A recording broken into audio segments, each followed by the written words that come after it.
ভারত আমাদেরকে ৭১ সালে অস্ত্র, গোলাবারুদ এবং জনবল দিয়ে আমাদেরকে দেশ স্বাধীন করে দিচ্ছে। যে আমরা সবাই মিলে এবার ভারতকে সহযোগিতা করি ভারত ভাগ হওয়ার জন্য। যেহেতু তারা আমাদেরকে পাকিস্তান থেকে ভাগ করছে, আমরা তাদেরকে ভাগ হতে সহযোগিতা করি। মণিপুরে জয় হোক, পাশাপাশি আমার বাংলা আমাকে ফেরত দেওয়া হোক। পশ্চিমবঙ্গ আমার, ত্রিপুরা আমার, মেঘালয় আমার দেশ আমাকে ফেরত দেয়। বাংলাদেশ চলে যাচ্ছে, এরাই কিন্তু হয়ে গেল, এখনো আছে পয়েন্টের দিকে আসতেছে। ভারতের ট্যুরিস্ট ভিসায় গিয়ে সেই দেশ বিরোধী পোস্ট ও লাইভে কথা বলার অভিযোগে আলমগীর ইসলাম বয়স ৩৫ নামে এক বাংলাদেশি যুবককে আটক করে তার ভিসা বাতিল করেছে দেশটির কর্তৃপক্ষ। সোমবার ১৬ সেপ্টেম্বর সকালে বুড়িমারি স্থলবন্দরের ইমিগ্রেশন পুলিশের দায়িত্বপ্রাপ্ত ইনচার্জ আহসান হাবিব বিষয়টি নিশ্চিত করেন।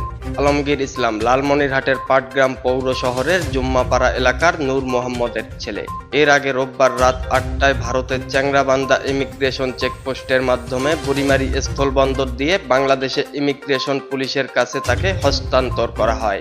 ইমিগ্রেশন পুলিশ সূত্রে জানা গিয়েছে, আলমগীর ইসলাম পর্যটন ভিসায় ভারতে গিয়ে সামাজিক যোগাযোগ মাধ্যমে ভারত বিরোধী পোস্ট ও লাইভ করেন। পরে বিষয়টি নিরাপত্তা কর্মকর্তাদের নজরে আসে এবং আলমগীরকে চিহ্নিত করা হয়। এরপর রোববার সন্ধ্যায় চ্যাংরাবান্ধা ইমিগ্রেশন চেকপোস্ট দিয়ে বাংলাদেশে আসার সময় তাকে আটক করে চলে জিজ্ঞাসাবাদ। পরে তার ভিসা বাতিল করে তাকে বাংলাদেশে পাঠানো হয়।